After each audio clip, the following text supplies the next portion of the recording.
क्योंकि जंगल के भी कुछ रूल्स होते हैं।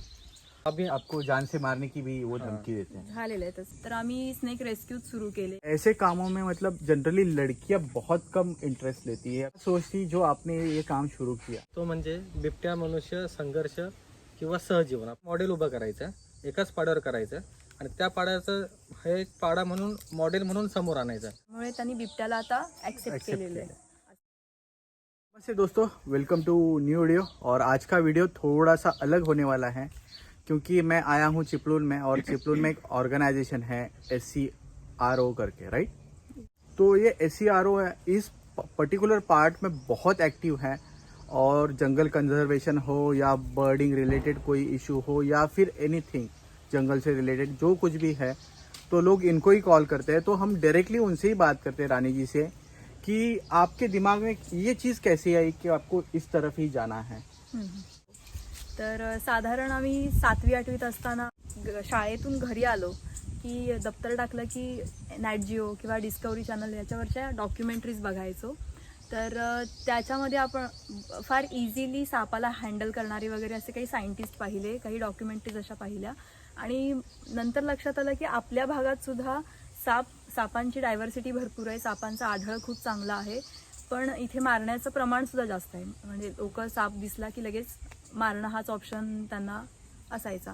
तर आम्हाला हा प्रश्न पडायचा की मग जर ते लोक परदेशातले हे सायंटिस्ट आहेत, हे इतकं छान प्रकारे सापांना हाताळतात, त्यांचा अभ्यास करतात, तर आपण का नाही.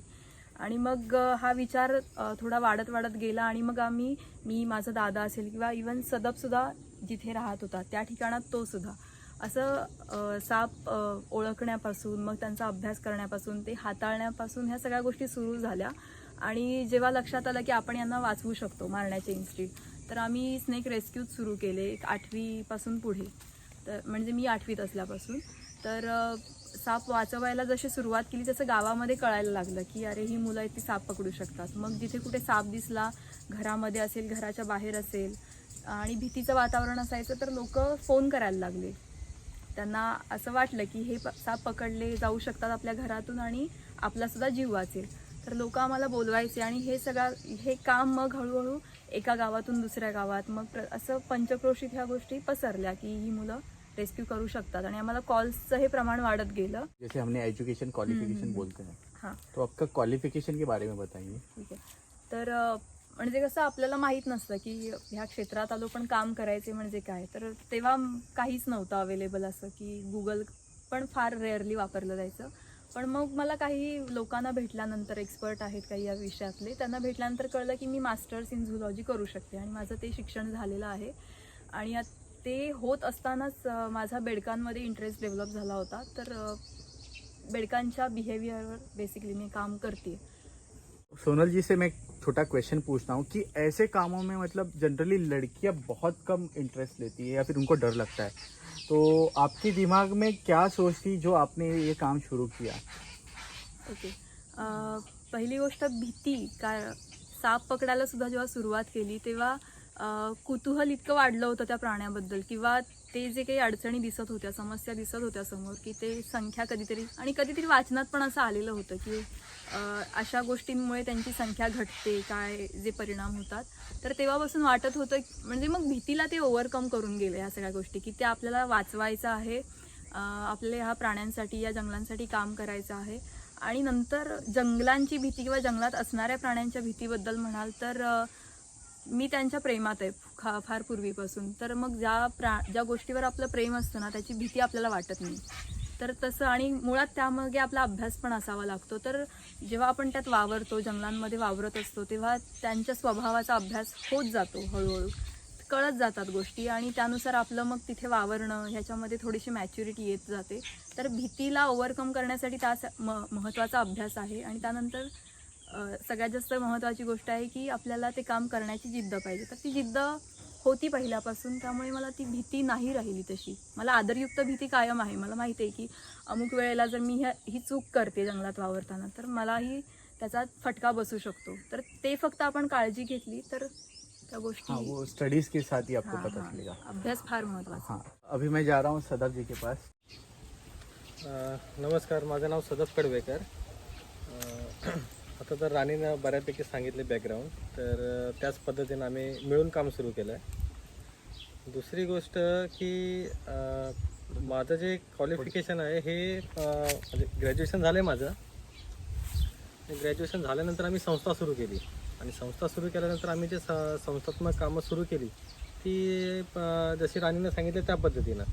तर त्याच्यामध्ये ॲड जे करायचा आहे विषय तो म्हणजे बिबट्या मनुष्य संघर्ष किंवा सहजीवन. आपल्याला कुठलाही मुद्दा तसा घेता येऊ शकतो. तर हा मोठा प्रश्न आहे बिबट्या आणि मनुष्याचा.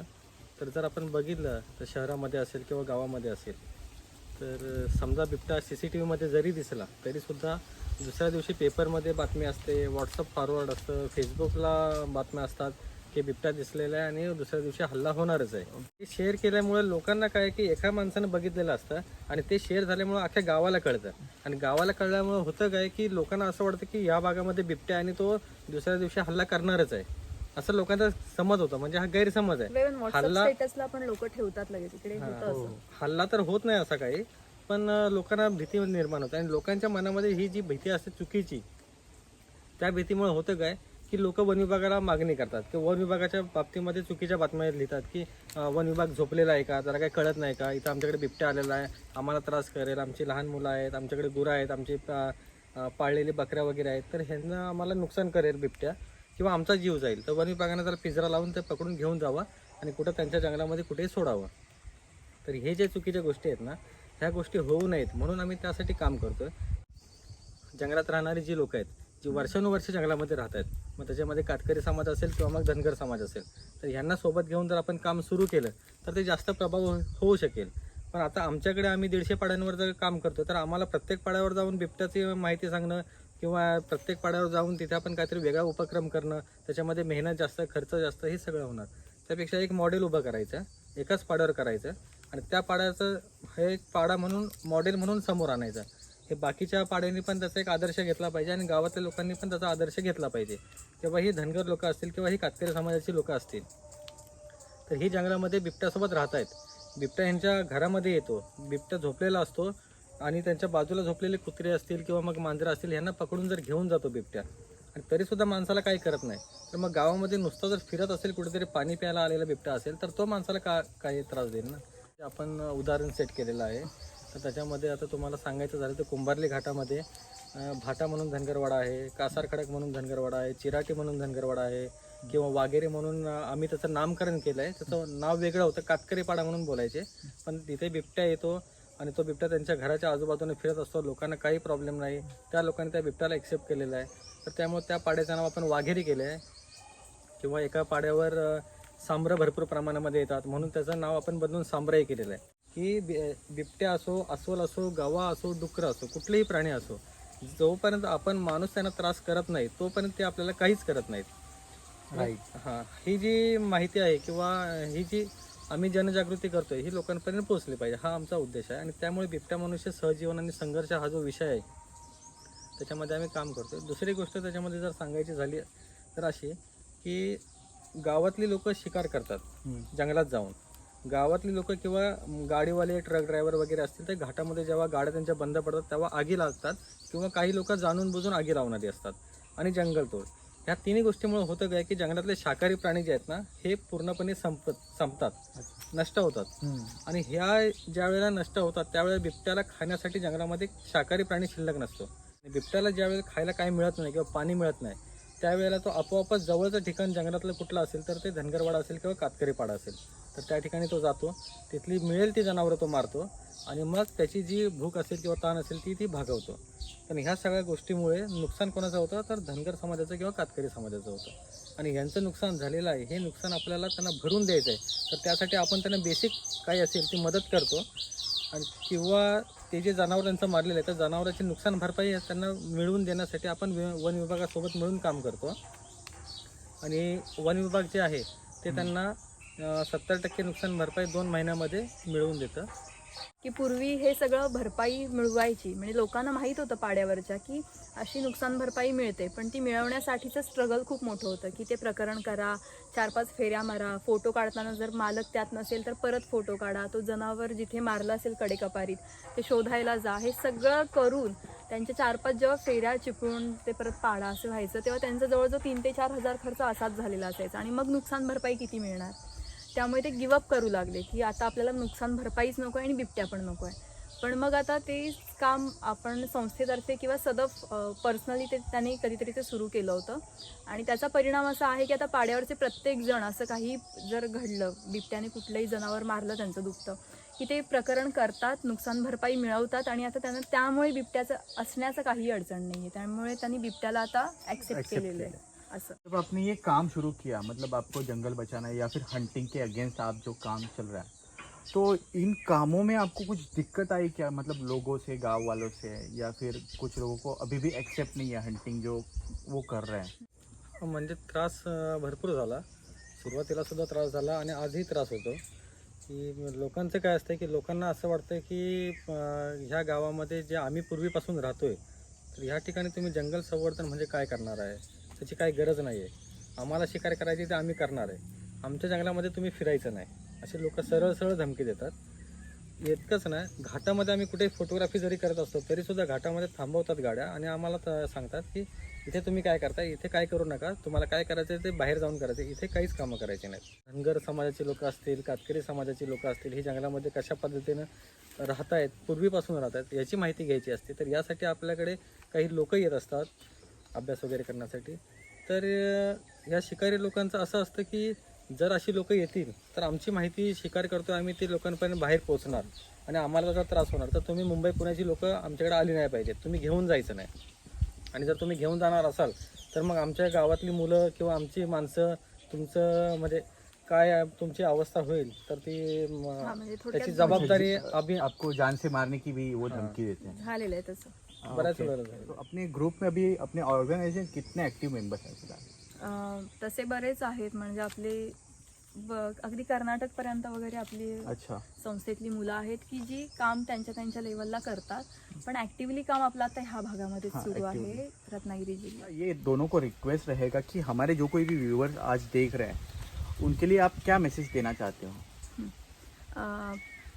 तर मला ज्या काही आता या वर्षांमध्ये काम सुरू आहे आमचं, तर त्या दरम्यान एक गोष्ट लक्षात आली की शहरी भागात राहणाऱ्या लोकांना सुद्धा अशा कामांमध्ये योगदान देण्याचा खूप इंटरेस्ट असतो, काही ना काही करण्याची इच्छा असते, पण करता येत नाही किंवा ते शेड्यूल असतील त्यांचं कामामुळे वगैरे. पण अशा लोकांना सुद्धा जे काही समजा योगदान देण्याची इच्छा आहे ते आपल्याला आपल्या पाड्यांवरच्या लोकांना जी काही वस्तू स्वरूपात मदतीची गरज असते, जसं की वादळ येतं, पूर येतो किंवा दरडी कोसळतात, अशा वेळेला बरंचसं नुकसान त्यांचं होत असतं. तर यामध्ये त्यांना जीवनावश्यक ज्या काही गोष्टींची गरज असते यासाठी तुम्ही हातभार लावू शकता आपल्या या कामांमध्ये. ओके, फाइनेंशियली और आप फिनान्शियली किंवा और आप डायरेक्टली सामान भी भेज सकते हो यहाँ पे. तसं. दुसरी गोष्ट जसं आता बऱ्याच लोकांना असे बाहेर पण फिरायला जायची इच्छा असते, पिकनिकसाठी वगैरे जातात.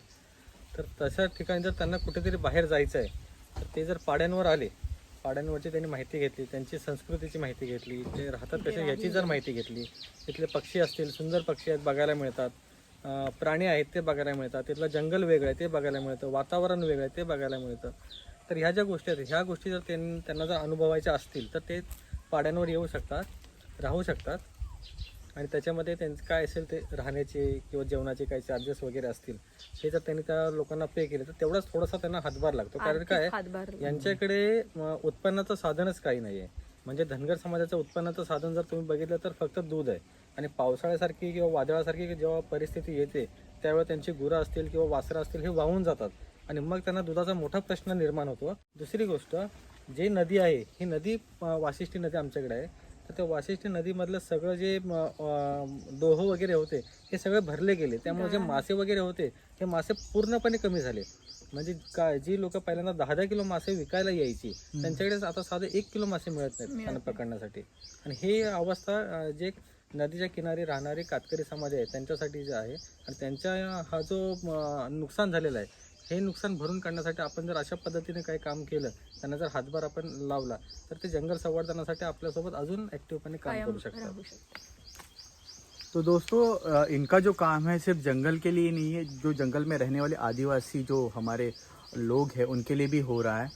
तो अगर आप चाहते हो तो आप इनको फाइनेंशियली या फिर जो कुछ भी कमोडिटीज़ भी भेज के भी हेल्प कर सकते हो. तो इनके जो पूरे डिटेल्स है डिस्क्रिप्शन में मिल जाएंगे, और आपको अगर आना है तो इनका पर्सनल कांटेक्ट नंबर या ऑर्गेनाइजेशन का नंबर है वो भी मैं डिस्क्रिप्शन में डाल दूंगा, तो आप वहाँ से इनको डायरेक्टली कांटेक्ट कर सकते हो. बट आने से पहले पूरा जानकारी ले लेना कि कैसे क्या करना है, क्योंकि जंगल के भी कुछ रूल्स होते हैं और आप जैसे पिकनिक पे जाते हो वैसे यहाँ पे नहीं होता, तो आपको ध्यान रखना है. अगर कंटेंट अच्छा लगे तो आप लाइक करना, और चैनल पे न्यू हो तो सब्सक्राइब करना. दोनों को भी धन्यवाद देता हूँ कि इतनी अच्छी जानकारी हमारे साथ शेयर की उन्होंने, और उन टाइम निकाल के शेयर की. तो थैंक्स अ लॉट. दोनों को भी धन्यवाद करता हूँ. तो मिलते हैं नेक्स्ट वीडियो में. Till then bye.